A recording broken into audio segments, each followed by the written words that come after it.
Bonsoir 10 golfeurs, Gentleman Tour avec vous aujourd'hui. On se retrouve aujourd'hui pour la partie 2 de notre review de Birdie Disc Golf, la mise en place. Donc pour la mise en place, on a ici notre warm-up zone. On remet à chacun des joueurs 2 cartes, comme ça ici. Et c'est au hasard, et c'est au joueur de choisir lequel qu'il va garder. Exemple ici, Big D Dakota et Fair Frankie. Donc, on a pris exemple, mettons, d'une partie à 3 joueurs, où les 3 joueurs ont gardé chacun le premier Karma Quinn, Potter Parker et Monocle Mac. Donc, chaque joueur, par la suite, se fait remettre, selon ce qu'on voit ici, 2 cartes Karma, dans le cas de Monocle Mac, 2 chips Driving, 3 chips Putting et 2 chips Focus. Donc, on fait ça maintenant. Donc, chaque joueur a maintenant reçu les chips qui étaient indiqués sur leur carte de joueur. Maintenant, on doit mettre en place le warm-up zone. Ce qu'on doit faire, on prend les 3 dés de couleur, donc le vert, le rouge et le bleu. On les brasse et selon la couleur évidemment va avec le chip. Donc, on va rajouter à ce moment-là 2 chips driving, 6 focus et 6 putting maintenant. Donc, on a mis en place le warm-up zone, donc selon ce qu'on avait pigé, c'est-à-dire 6 jetons drive, 6 jetons putting, 6 focus et 2 driving, ainsi que 2 jetons distance et une carte karma. Au préalable, on va avoir décidé avec un lancer de dés qui va commencer. La seule différence, c'est si jamais un des joueurs décide de jouer avec Judge Jamie, c'est Judge Jamie qui commence, tout simplement.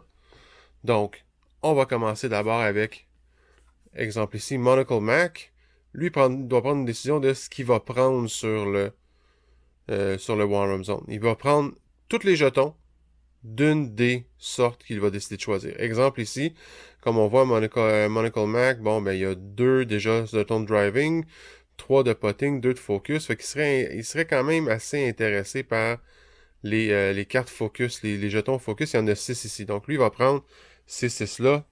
Monocle Mac prend les 6 jetons focus. Et voilà. La deuxième personne à jouer à ce moment-là, c'était Potter Parker. Donc, Potter Parker, on voit ce qu'elle a. Elle a décidé de racheter de la distance. Pourquoi? Parce que elle a seulement 300 de distance à la base. Et on sait que si on n'a pas une bonne distance, on va perdre -1 à chaque lancer de dés au niveau du driving. Donc, c'est pas intéressant. Donc, ça vaut la peine de prendre les jetons distance. Troisième joueur, Karma Queen. Elle a déjà 3 cartes Karma. Elle serait peut-être tentée d'en prendre un autre. Mais le potting, elle a seulement 2 jetons potting déjà d'avance. Donc ici, il y en a 6 sur la table. Hyper intéressant pour elle. Elle va reprendre les jetons potting. On a fini notre premier tour de warm-up. Il va y en avoir 5 comme ça. Comment est-ce qu'on fait le deuxième tour? Bien, on recommence à ce moment-là en jetant les dés et en décidant quel va être les jetons qu'on va mettre pour le deuxième tour. Si les jetons distance ont été pris, on en rajoute 2. S'ils n'y avaient pas été pris, j'en aurais rajouté un autre. Donc là, on aurait 3 jetons distance. Même chose pour les cartes karma. Il y en a une dedans. S'il n'a pas été pris dans le tour, je vais en rajouter une deuxième. Donc au prochain tour, je vais avoir 2 cartes karma ici au lieu de seulement une. Donc, on continue avec la deuxième séance de warm-up. On va commencer par la personne qui se trouve à gauche de la personne qui a commencé. Donc, tantôt, c'est Monocle Mac qui a commencé, suivi de Potter Parker. Là, c'est au tour de Potter Parker de commencer. Même principe qu'au premier tour, elle doit prendre une des options qu'il y a sur le tableau. Contrairement au premier tour, on est rendu avec 2 cartes karma. On est rendu avec beaucoup de jetons potting, 4 focus, 4 driving et toujours les 2 jetons distance. L'autre option que le joueur pourrait faire durant le tour de warm-up, au lieu de prendre une des choses qu'il y a sur le warm-up zone, c'est de tourner sa carte et de devenir pro. Devenir pro va rajouter, exemple dans le cas de Potter Parker ici, un jeton driving, un jeton putting et un jeton focus.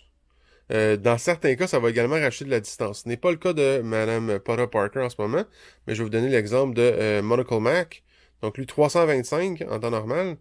S'il tourne de côté, et là, il est à 375. Donc, il vient de gagner un 50 pieds de distance. Donc, ce qui peut être intéressant au niveau du driving.